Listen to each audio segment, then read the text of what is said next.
큰 영광을 받으시는 주님, 그 주님 이름에 영광 돌리며 감사의 박수를 함께 드리도록 하겠습니다. 오늘 또 이렇게 장마가 지나고 또 폭염이 오는 계절이지만 예배 자리에 나온 우리 성도님들에게 주님의 은총이 함께 하시기를 바랍니다. 오늘 우리는 디모데 전서의 말씀을 보게 되는데요. 바울이 디모데를 처음 만났던 것은 AD 한 50년 경이었습니다.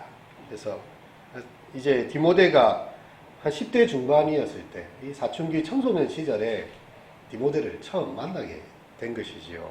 그러다가 이제 AD 60년 초반에 이제 디모데 전서를 기록하고 있는데요. 그래서 디모데 나이가 20대 중후반 정도 되었을 것이다, 이렇게 예측하고 있습니다. 이 디모데 전서에 나오는 말 중에 너의 연소함을 업신여기지 못하게 이렇게 하라라는 말이 나오는데요. 이 연소하다는 말이 보통은 40세까지 적용이 되기도 하지만 일반적으로는 한 29까지의 나이에 자주 사용한 것으로 봅니다. 이 디모데 후서와 전서가 이렇게 같이 있는데요. 이 바울 사도가 디모데 후서 1장 3절에 이하에 보면 내가 밤낮 간구하는 가운데 쉬지 않고 너를 생각하며 청결한 양심으로 조상적부터 섬겨오는 하나님께 감사하고 너의 눈물을 생각하여 너 보기를 원하면 내 기쁨이 가득하게 하려 합니다. 이 바울이 디모데를 위하여 기도하면 감사가 나오고요. 그런 기쁨이 있었던 거죠. 이는 너의 속에 있는 거짓이 없는 믿음이 있음을 생각합니다.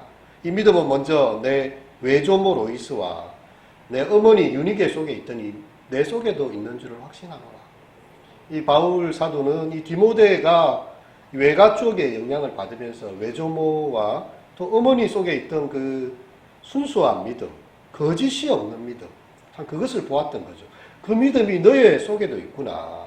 그렇게 해서 이 디모데를 에베소 교회에 이렇게 남겨두고 바울은 지금 이곳에 있지 못하니까 그에게 신앙적으로 권면하면서 교회 가운데 어떻게 해야 될지를 이렇게 가르쳐주는 그런 말씀입니다. 특별히 우리가 이제 오늘 말씀에도 보면 자족하는 마음이 있으면 경건에 큰 이익이 된다, 이렇게 나오는데요. 디모데 후서 3장 1절과 2절에 보면 너는 이것을 알라. 말세에 고통하는 때가 이르러 사람들이 자기를 사랑하며 돈을 사랑하며 자랑하며 교만하며 비방하며 부모를 거역하며 감사하지 아니하며 거룩하지 아니하며, 이 말세에 고통하는 때의 어떤 표징으로서 이 사람들이 자기 사랑에 아주 빠진다는 거죠.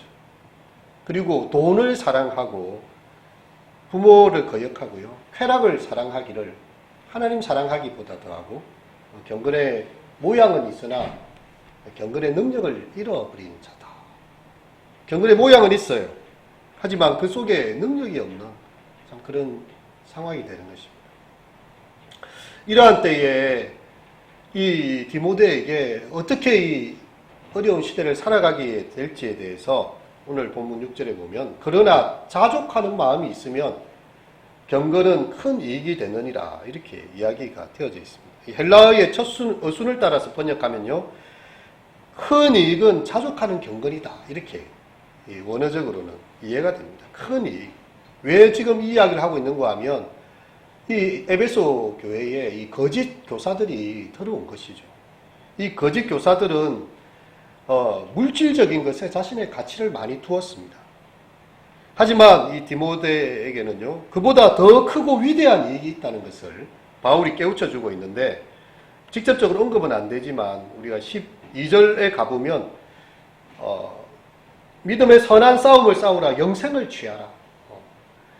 그 거짓 교사들은 자신의 물질적 이익을 위해서, 탐욕을 위해서 살아가고 이렇게 논쟁을 일으키는 사람들이지만, 너 하나님의 사람, 이 디모데야, 너는 비록 나이가 젊고 또 디모데가 약간 병약했어요.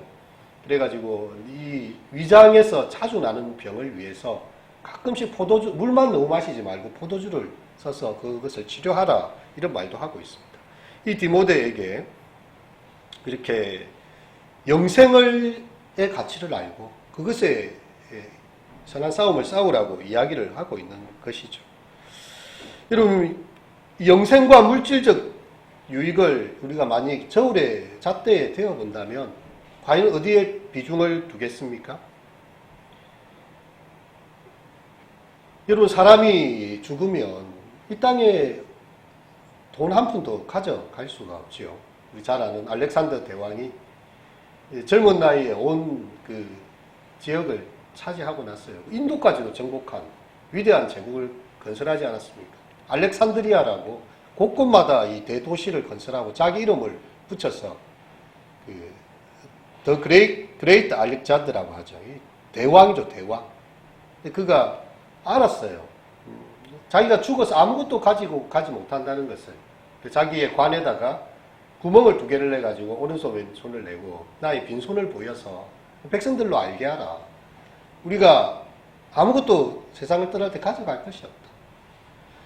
여러분, 이 땅에서 물질이 필요하긴 하지만 이 물질이 영생의 문제를 다 해결해 줄 수 없다는 거죠. 그래서 이 바울 사도는 물질을 추구하는 거짓 선생의 길을 걷지 말고 너는 영생을 취하는 선한 싸움을 싸우는 삶을 살아라는 것입니다.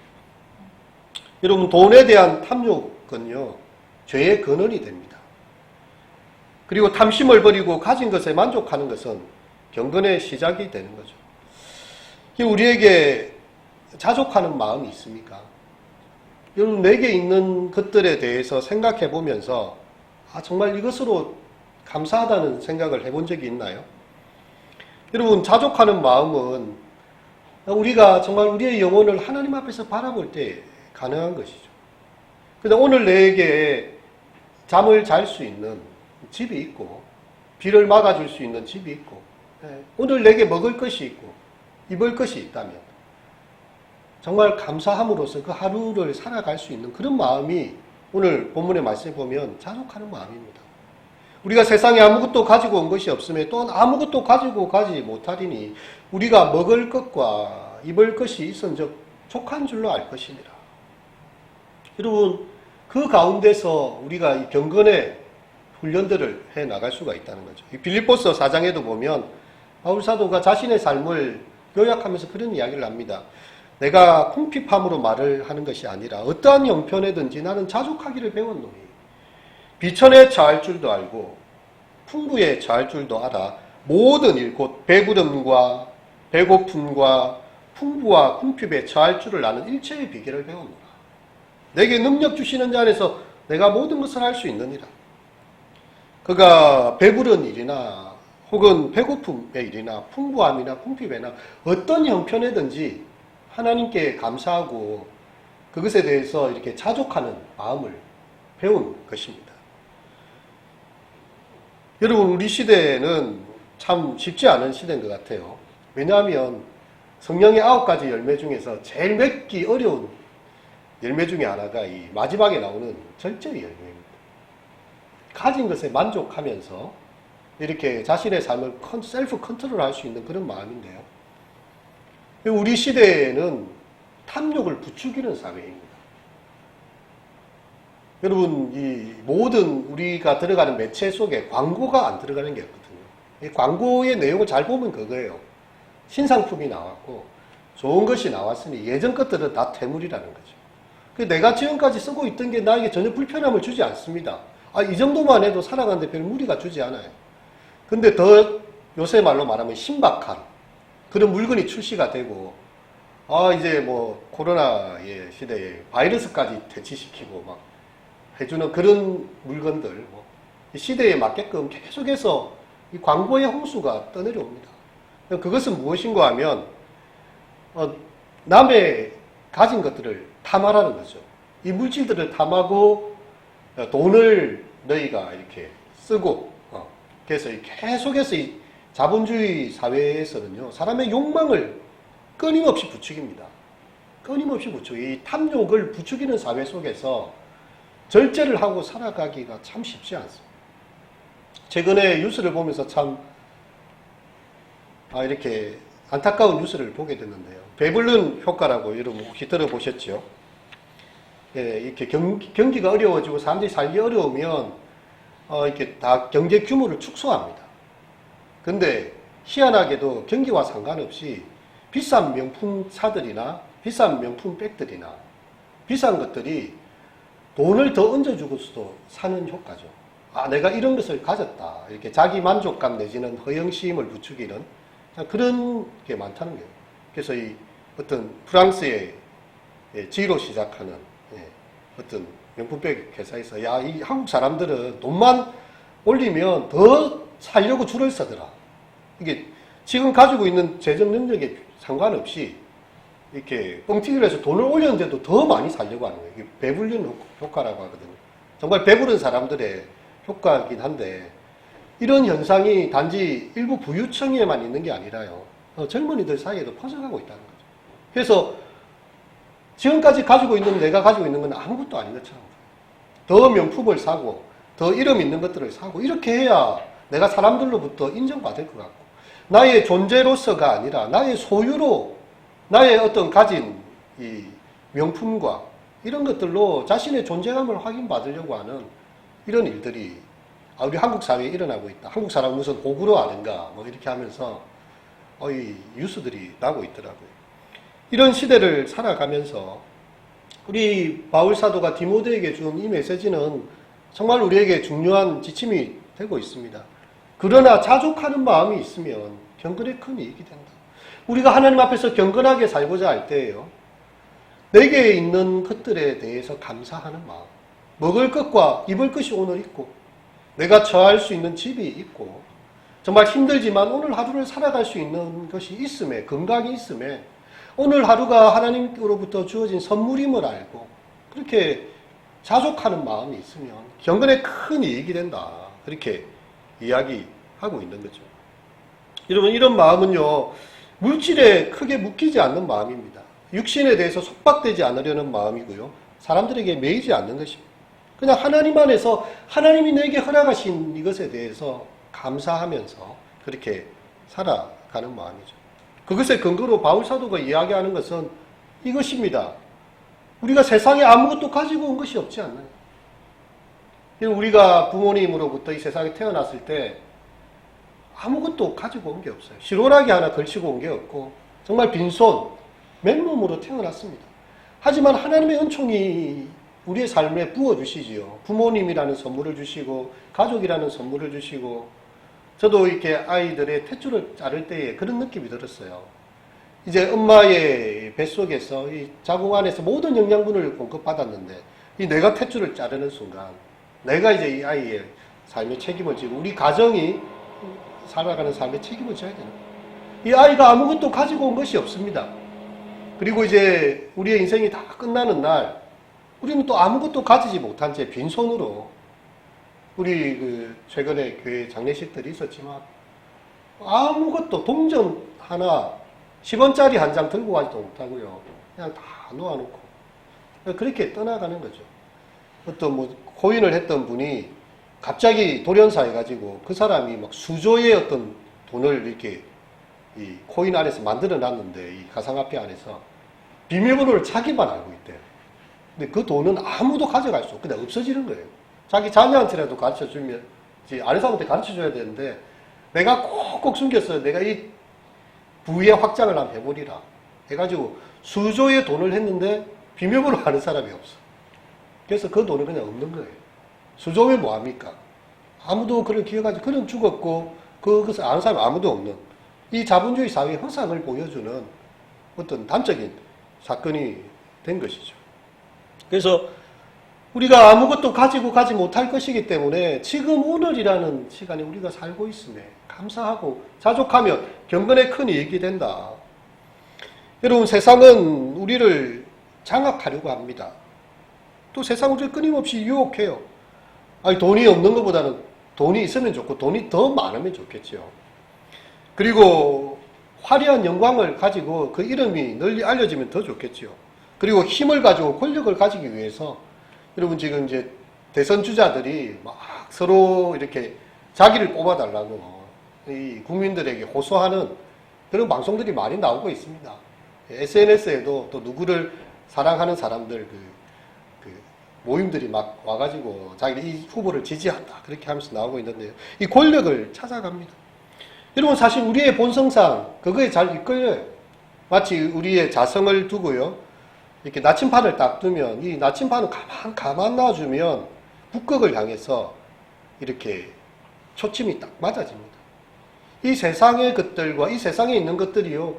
우리의 삶에 그렇게 유혹을 하고 자극을 해요. 이런 세상 한가운데서 우리는 바울 사도의 말에 귀를 기울여야 됩니다. 우리가 이 세상에 아무것도 가져오지 않았으며 이 세상에서 아무것도 가지고 갈 수 없다.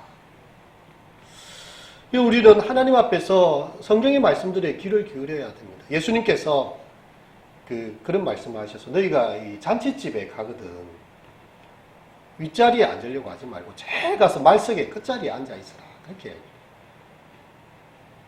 그러면 만일 스스로가 자기가 좀 내가 이 사람하고 친하고 되게 이제 좀 명성이 있는 사람을 생각해서 자기가 높은 자리에 앉지 않습니까? 근데 주인이 와서 나가라고 해요. 더 높은 사람이 온 거예요. 더 사람들에게 인기가 많고 높은 분이 온 거예요. 그러면 이 사람은 수치를 당하게 된다는 것입니다. 차라리 말석에 가서 앉아 있으라. 주인장이 찾아와가지고 어찌 선생님 같은 분이 끝자리에 앉아 있습니까? 위로 올라오시죠. 이렇게 해야 그게 영광이 된다는 거예요.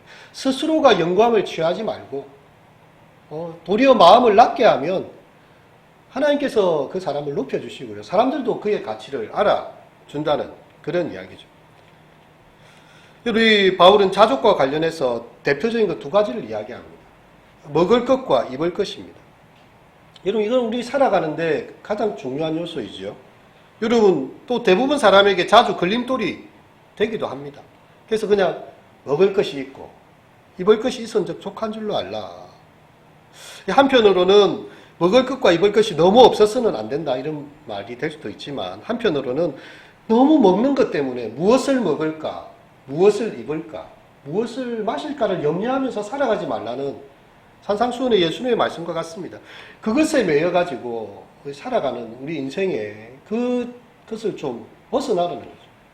사람이 떡으로만 사는 게 아닌 거죠. 빵만으로 살 수 없고 하나님의 입으로 나오는 말씀으로 살아가고 우리 인생의 길에서 먹을 것과 입을 것이 필요하죠. 그것 없이는 살 수 없지만 그것만으로 살아가고자 하는 사람은 자신의 영혼의 고결함을 그 인간됨의 그 가치를 잃어버리고 살아가는 것입니다.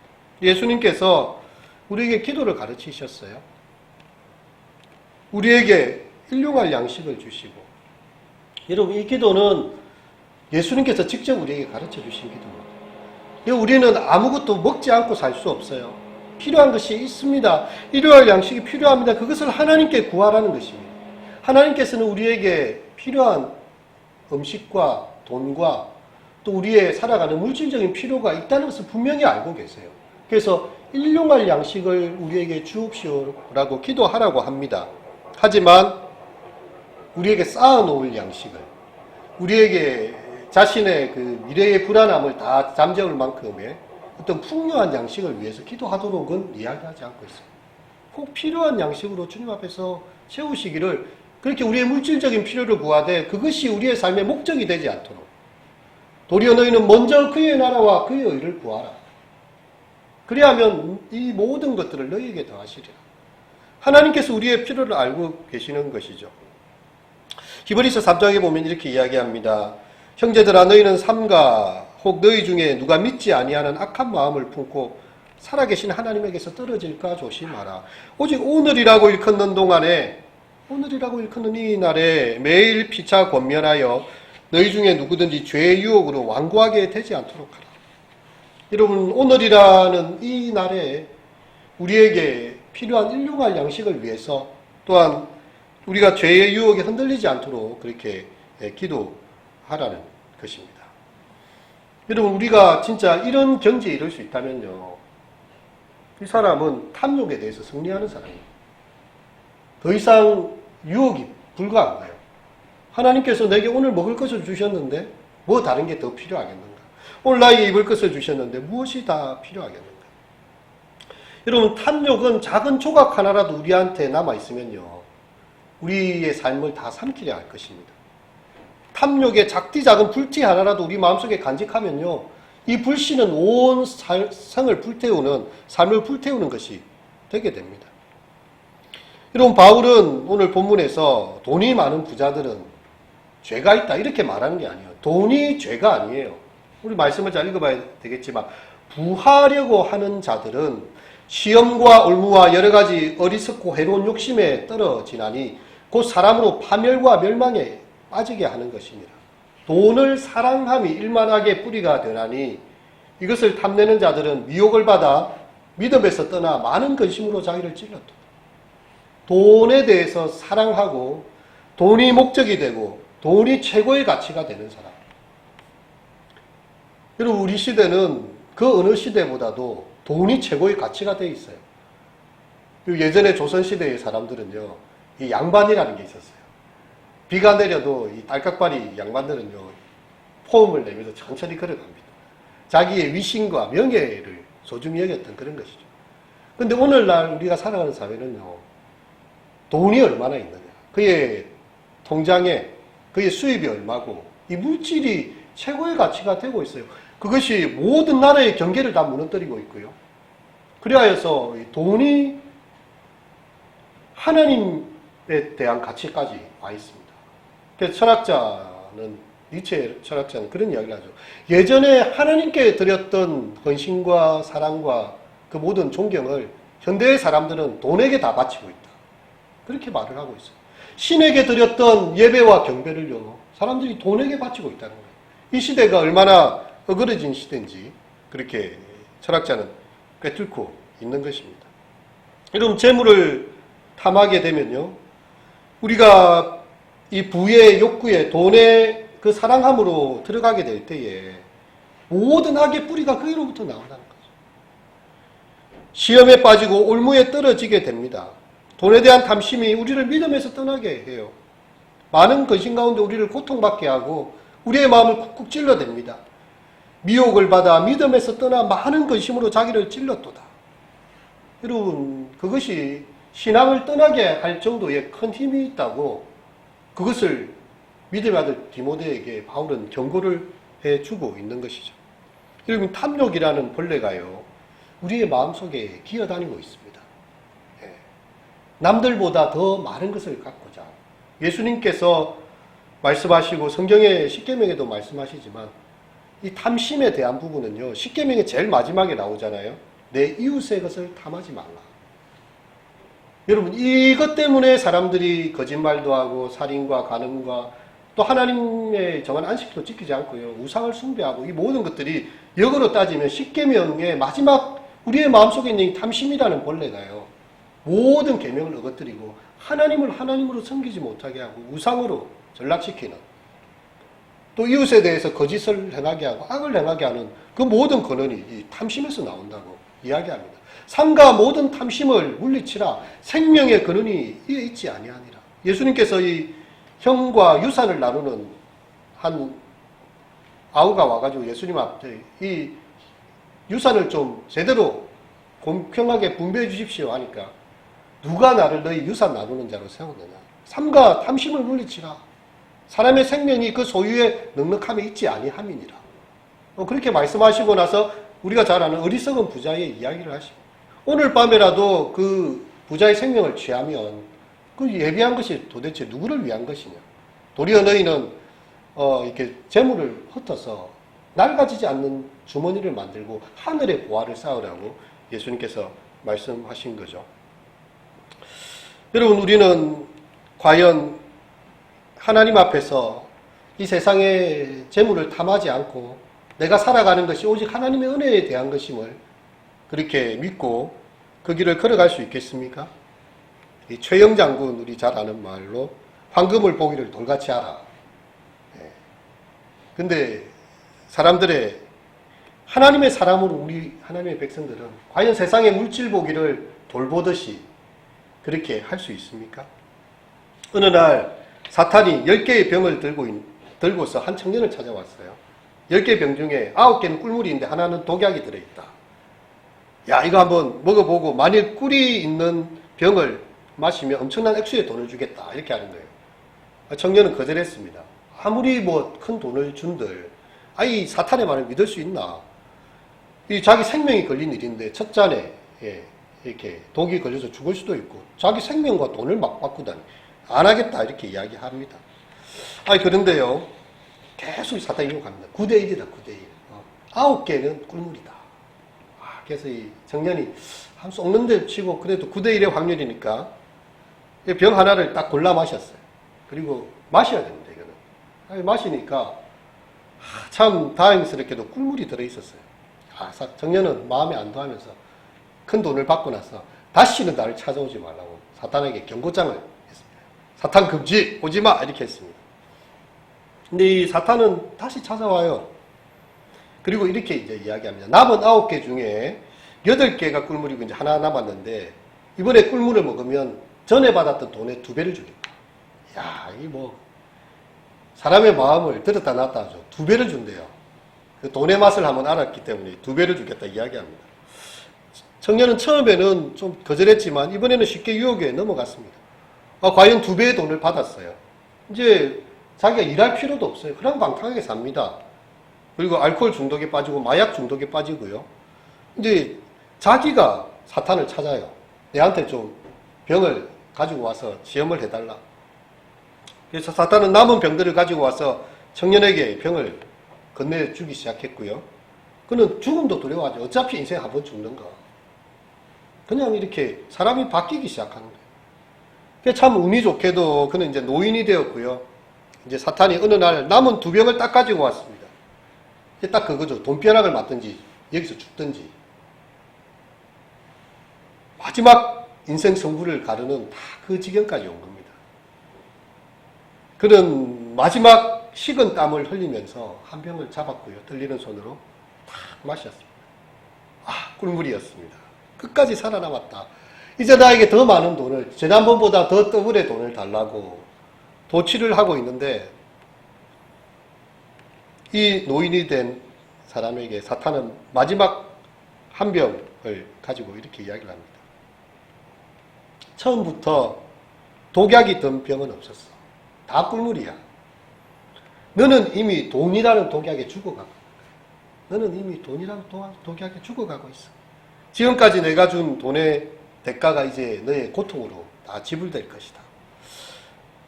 여러분 다른 독약이 없습니다. 돈 자체가 돈을 사랑함이 일만하게 뿌리예요. 오늘 성경은 우리에게 그렇게 이야기를 해주고 있습니다. 이 아굴이라는 사람이 잠언에 보면 이 돈의 문제를 가지고 그런 기도를 드리고 있어요. 내가 2가지 일을 주께 구하였사오니 내가 죽기 전에 내게 거절하지 마시옵소서. 곧 헛된 것과 거짓말을 내게서 멀리하옵시며 나를 가난하게도 마옵시고 부하게도 마옵시고 오직 필요한 양식으로 나를 먹이소서. 혹 내가 배불러서 하나님을 모른다 여호와가 누구냐 할까 하오며 혹 내가 가난하여 도둑질하고 내 하나님의 이름을 욕되게 할까 두려워합니다. 하나님 내게는 너무 부유한 것도 나를 교만하게 만드는 것이고 너무 가난한 것도 도둑질해서 살아야 되니 하나님 욕 돌리는 것이니까 오직 필요한 양식으로 내게 먹여달라고 아굴은 그런 겸손한 기도를 드렸습니다. 우리가 이 수레바퀴가 있잖아요. 아주 약한 받침에 의해서 땅에 서 있습니다. 그냥 서 있는 정도가 아니라 굴러갑니다. 멈추어 서지 않고 땅에 닿는 듯 마는 듯 하면서 아주 그 작은 접촉점을 순간순간 그 바퀴에 비해서 작은 부분이 부딪혀가면서 가는데요. 이 계속 굴러가다 보면 언젠가 높은 곳으로 올라가는 것을 보게 됩니다. 이 초대 교부에들은 이런 이야기를 한 거예요. 거룩한 사람의 이 세상의 물질에 대한 태도도 이와 같다는 것이죠.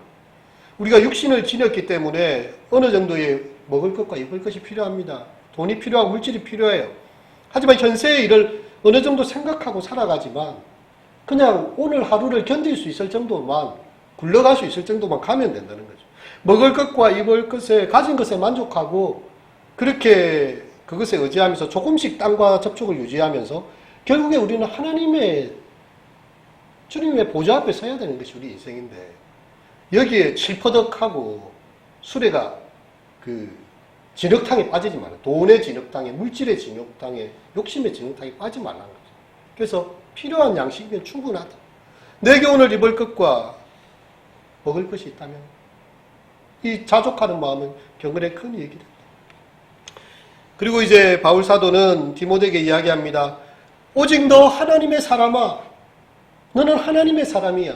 이 세상의 물질에 의지하고 이 세상의 쾌락에 의지하고 탐욕에 의지해 살아가야 될 사람이 아니고 거짓 선생들처럼 그렇게 살아가야 될 사람이 아니야. 너 하나님의 사람아, 이것들을 피하고 의와 경건과 믿음과 사랑과 인내와 온유를 따르며 믿음의 선한 싸움을 싸우라.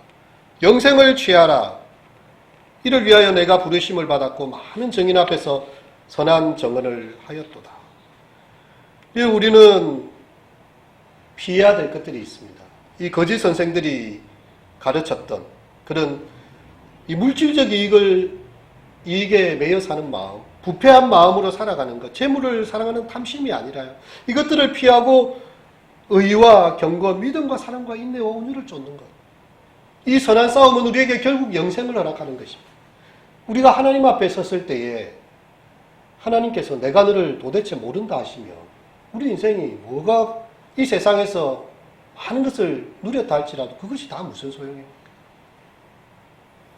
우리가 이 땅에서 비록 조금 부족함이 있고 좀 살아가는데 불편함이 있었다 할지라도 우리의 한 인생이 선한 싸움 싸우고 믿음의 신앙의 면류관, 바울 사도가 디모데후서에도 이야기하지만 내가 선한 싸움을 싸우고 달려갈 길을 달렸고 나의 믿음을 지켰으니 나를 위하여 의의 면류관이 예비되었도다.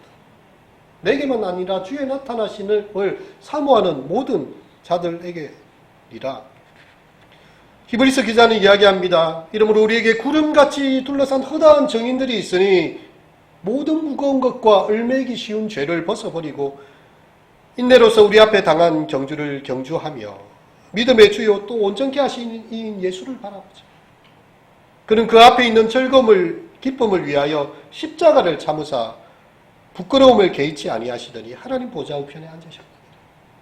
우리 그 예수님 바라보면서요, 우리의 삶을 얽매고 있는 그런 무거운 죄들, 얽매기 쉬운 것들을 다 벗어버리고 이것들을 피하고 선한 싸움, 믿음의 싸움을 싸우고 영생을 취하는, 그리고 많은 증인들 앞에서 선한 증거를 받는, 믿음을 위해서 신앙의 길로 영원한 생명을 차지하는 우리 사랑하는 성도님들, 우리 온 교회가 되시기를 주님의 이름으로 축원드립니다. 오늘 말씀을 생각하시면서 잠시 기도하도록 하겠습니다.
오직 너 하나님의 사람아, 이것들을 피하고 의와 경건과 믿음과 사랑과 인내와 온유를 따르며 믿음의 선한 싸움을 싸우라. 영생을 취하라. 하나님, 참 자족하는 마음을 갖기 어려운 시대를 살아가고 있습니다. 물질이 하나님이 되고 돈이 우상이 되고, 주님, 참 이 어려운 시대 가운데서 우리에게 자족하는 마음이 있으면 경건에 큰 이익이 된다 하셨습니다. 우리가 아무것도 가지고 온 것이 없음에 결국 우리가 아무것도 가지 못할 터인데, 주님, 정말 우리가 돈을 사랑하며 일만하게 뿌리임을 항상 이 말씀을 통해 경고함을 받게 하시고 영생을 취하며 믿음의 선한 싸움을 싸워가는 사랑하는 주의 백성들이 되게 하소서. 화려하지 않지만 정결한 삶을 살아가게 하시고 가진 것이 적다 하여도 감사하는 삶을 살게 하시며 내게 주신 작은 힘 나눠주며 살아가게 하소서. 눈물 날 일 많지만 기도할 수 있고 억울한 일 많지만 주를 위해 참게 하시고 비록 짧은 삶이지만 주님의 뜻대로 살아가는 것, 그것이 우리의 삶에 주님 허락하신 경건이며 우리의 행복이 될 수 있음을 고백하는 주의 자녀들 되게 하여 주소서. 예수님의 이름으로 기도합니다.